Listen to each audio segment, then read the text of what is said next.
Merhaba arkadaşlar, kanalıma hoş geldiniz. Bugünkü örgü anlatımda bu güzel örgünün anlatımını yapacağım. Modelimiz tunus işiden oluşuyor. Modelimiz tek sıradan ve 4 ilmeğin katlarında 4 ilmek artı 1 ilmek de kenara ekliyoruz arkadaşlar. Modeli dilerseniz bebek örgülerinde, bebek battaniyelerinde kendinize bile hırka, yelek yapabilirsiniz arkadaşlar. Arka yüzü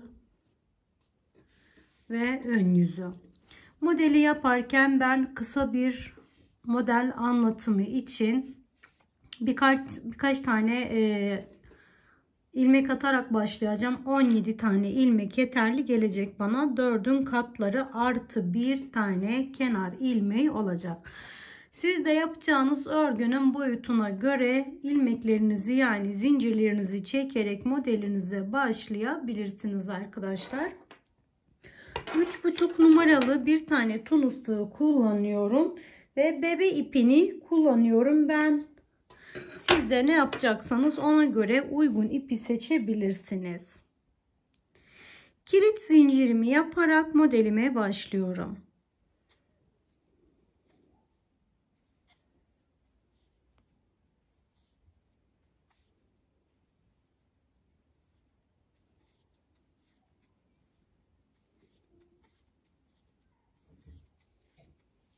...17 tane zincirleri çektim. Her bir yuvadan bir tane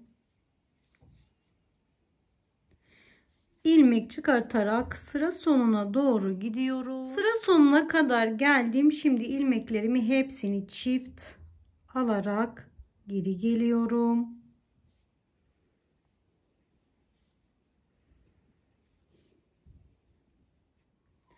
İkinci sıradan itibaren modelimizi kuruyoruz. Böylece birinci sıramızı bitirmiş olduk. Şimdi ikinci sıramıza geçerken baştaki ilmeğimiz zaten şişimizin üstünde. Bir tane ilmeğimi doladım. 3 tane ilmek örüyorum. Eğer eliniz sıkıysa 4,5 numara tığ da tercih edebilirsiniz. Dolama yaptığım ilmeğimi tutuyorum. 3 tanenin üzerinden geçtim. Bir tane ilmek ördüm. Tekrar başına sardım. 3 tane ördüm. Dolama yaptığım ilmeğimi tutuyorum. 3 tanenin üzerinden atladım. Tekrar bir tane ördüm. Başına sardım. 3 tane daha ördüm. Dolama yaptığım ilmeğimi üçünün üzerinden atladım. Bir tane ördüm, bir doladım, 3 tane ördüm. Dolama yaptığım ilmeğimi üçünün üzerinden atladım. Son ilmeğimi 2 katından ördüm. Böylece birinci sırayı tamamlamış oldum arkadaşlar. Geri gelme işlemini yaparken bütün ilmeklerimizi tekrardan çift olarak alıyoruz. Sıra sonuna geldim. Birinci sıra bu şekilde bitti. İkinci sıraya geçiyoruz. Bir tanesi zaten şişimin üzerinde, hemen ikinci ilmeğimden aldım. Toplamda girişte 3 tane ilmek ördüm. Başına sardım, yine 1 2 3 tane ördüm. Dolama yaptığım ilmeğimi diğer üçünün üzerinden atladım. Bir tane ördüm, başına sardım. 3 tane örüyorum. Dolama yaptığım ilmeğim diğer üçünün üzerinde atladım. Bir tane ördüm, doladım. Tekrar 3 tane ördüm. Dolama yaptığım ilmeğimi 3 tane örüyorum. Dolama yaptığım ilmeğimi üzerinden atladım ve kenardaki 3 tane ilmeğimi ördüm. Böylece bu sırayı da bitirmiş oldum. Tekrar hepsini çift çekerek geri geliyoruz.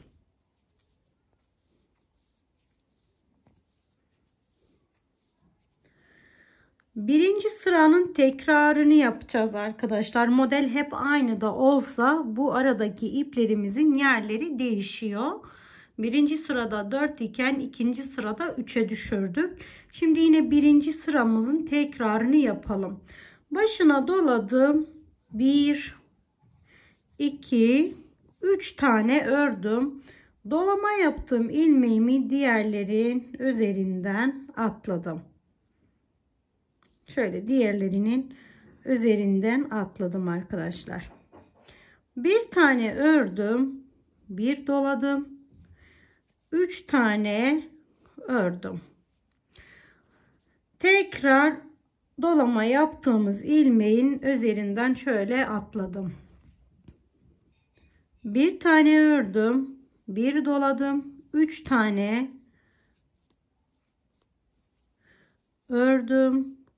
Dolama yaptığım ilmeğimi diğer üçünün üzerinden atladım. Bir tane ördüm, bir doladım ve 3 tane ördüm. Dolama yaptığım ilmeğim diğer üçünün üzerinden atladım. Kenar ilmeğimi 2 katından ördüm. Modelimizin ikinci tekrarını da yaptık böylece. Tekrar geri gelme işlemi her zaman aynı şekilde oluyor. Şimdi ikinci sıramızın tekrarını yapıyoruz. İkinci sırada 1, 2, 3 tane ilmek ördük. Bir tane tekimiz vardı. Bir tane bir modelde, bir tane diğer modelde, toplamda 3 taneyi alacağız. Başına aldım. 3 taneyi ördüm. Şöyle en arkadaki dolama yaptım, ipimi üzerinden atladım.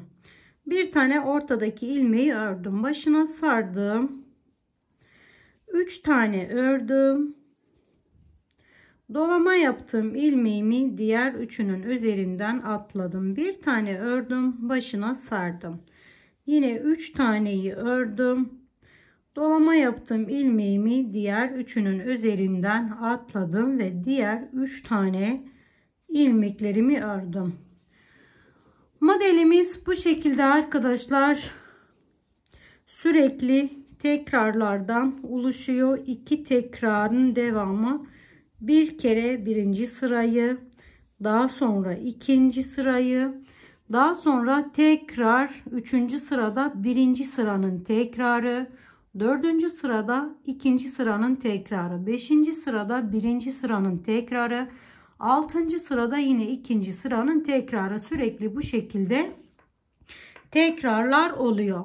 Modelimizi kapatırken kapatma işlemini şöyle kaydırma yöntemiyle kaydırıyoruz. Başına sarmıyorum. Direkt ilmekten alıp tek seferde çektim. İlmekten alıp tek seferden çektim. Her türlü tunus işinde kesme işlemini bu şekilde yapabilirsiniz arkadaşlar.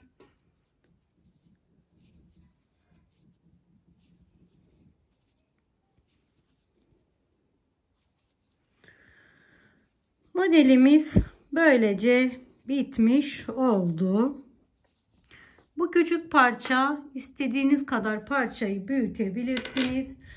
Bu modeli bebek battaniyesinde yapacak olursanız eğer 1 metre zincirinizi çekip üzerine 4'ün katları artı 1 ilmekten modelinizi kurabilirsiniz arkadaşlar.